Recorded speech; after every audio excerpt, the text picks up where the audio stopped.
Growing up with anime is a precious thing, and I'm glad to say that I was able to experience that. The main reason why is because growing up with anime, there are so many different lessons, there are so many different perspectives you are able to gain throughout the years. Now, you know, you can gain that from any different series. It doesn't have to be anime. It can be cartoons, live actions, movies, different genres.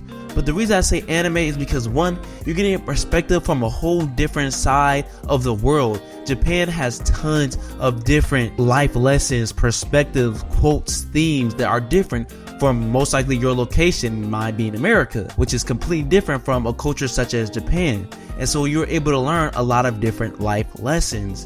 And so throughout that, there's been so many different series that have done a great job at doing that. Series like Naruto, and its lesson of teaching you, no matter the circumstance you're born into, you can change your life for the betterment, or you can change it for the worse, as we see that with both examples of Naruto and Sasuke, and before them Hashirama and Madara and Kakashi and Obito. Other series such as Death Note, in which it teaches a lesson, more of a darker theme, but that absolute power corrupts absolutely. No matter the person, if you're put in a position where you have the power of life and death, you're not a god.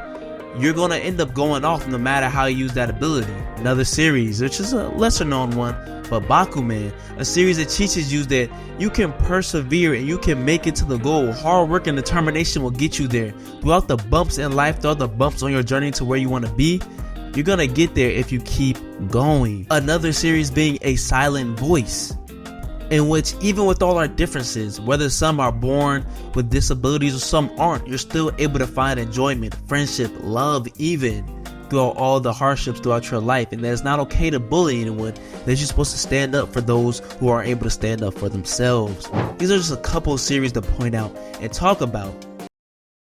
Well, as you see from the title and the thumbnail of this video, today we're going to be talking about a series that changes your viewpoint on life, but not because of the journey, but more of because what happens after the journey. Now, very few and rare anime talk about the journey afterwards. Anime such as Naruto, where the goal was to become Hokage, and he made it to Hokage, and we got his life afterwards, his duties as a Hokage, his family, even proceeded to go through his children. Then you have anime such as Attack on Titan. The whole goal was to make it past the walls, and they got past the walls, and we got to see more of the exploration of Marley and the mysteries of the whole entire world. A few anime just to point out that talked about the journey afterwards, but I feel like the best anime that did it, the most efficient, has to be Frieren Beyond Journey's End.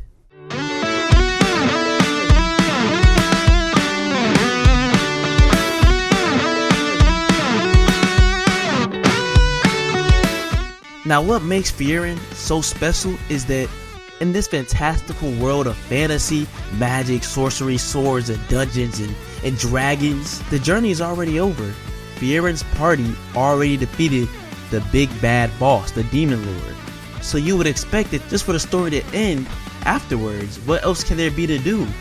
How about you take on an apprentice or traveling companions, and y'all go on a journey to find and explore and live life and train? You would think that's boring. You would think there's no way an anime could be successful talking about something so nonchalant, something that's not interesting. Like, who cares about after the big bad is done? Like, who cares about that? The whole point of anime, the whole point of a good story is that you have a rise, the climax, and you finally end the resolution by beating the big bad. Well, Frieren became one of the most successful anime of all time, being #1 rated on my anime list. Now, hey, not everybody, accepts that, but that's fine. But Frieren becomes so successful by talking about a journey after the journey.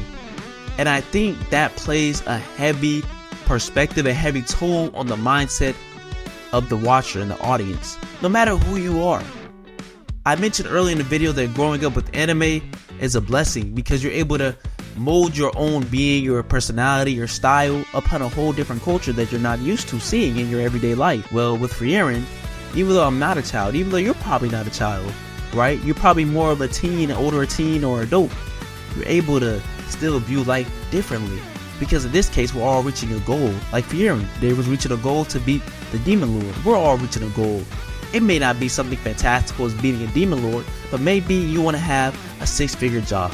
Maybe you want to be a successful YouTuber. Maybe you want to have a house. Maybe you want to have kids. Maybe you want to just own a car. Maybe you want to do good in school, right? Well, what's the goal afterwards? What are you going to do afterwards? Once you get that 6-figure job, is it just you work there forever? You have no other aspirations? Once you get the house, are you going to furnish it? Are you going to do things with the house? A car? Or you get the good grades? What's that supposed to lead you to? You become a successful YouTuber. Does it stop there? These are thoughts that had me plagued, that I wondered, what are my aspirations after my aspirations to be successful on YouTube, to have a good community built? Am I just going to stop once I hit 1 million, or am I going to stop after I become successful in my own eyes? Or will I build towards a different goal somewhere else after I'm done with school? After you're done with school, are you just going to stop there, or are you going to use your degree to go on to a better life, get that 6-figure job? These are just different thoughts and ideas that I pondered on once I realized that this is the whole point behind Frieren, this calm, mystical, enjoyable relaxation of a series. You can turn your brain off while still being amazed and engorged within this anime, because it brings out a different perspective and a culture that you're not used to. Here on the western side of the world, you're so used to the fast life of getting to things very fast and then just ending it after that.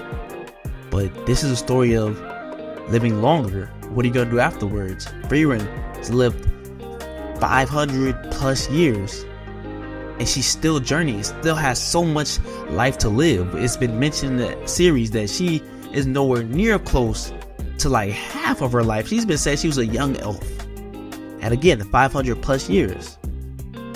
So she has so much more time to learn. She's one of the most powerful people in the series, but yet she's still able to find enjoyment of learning new spells, meeting new people, reversing and traveling back to the places she's went to, having Frieren, Stark, different people that she meets along the journey to enjoy a time, learning how to smile, learning how to open up after, and that's after 80 years after the defeat of the Demon Lord with her original party. And this is something that I really had to sit down and take into account, and I hope you do as well.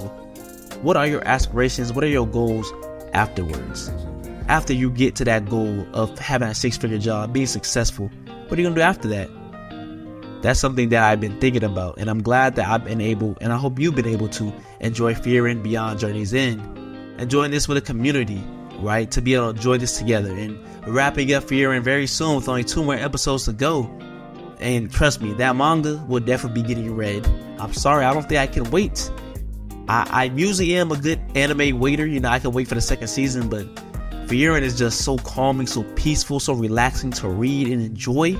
I just don't believe I can wait. And if I'm not mistaken, after chapter 60 is, you know, that's where the anime will probably end, and you know, you read from there. So this is just a couple things I had to ponder on, I had to think about, and I just probably want to share with you. I hope you're able to enjoy this video. I hope you also are now thinking about, what are you going to do after your journey ends? What are you going to do once you get to that goal that you've been seeking and striving for? And if you don't have one yet, that's okay. Come up with one. Come up with the goal you want to get to. Short term or long term. Doesn't really matter. Just have one so you can seek purpose or a different perspective. And I'm glad I was able to enjoy Frieren and get a different perspective on life from a whole different culture I never expected to get one from. So I hope you enjoyed this video, and I'll see you in the next one.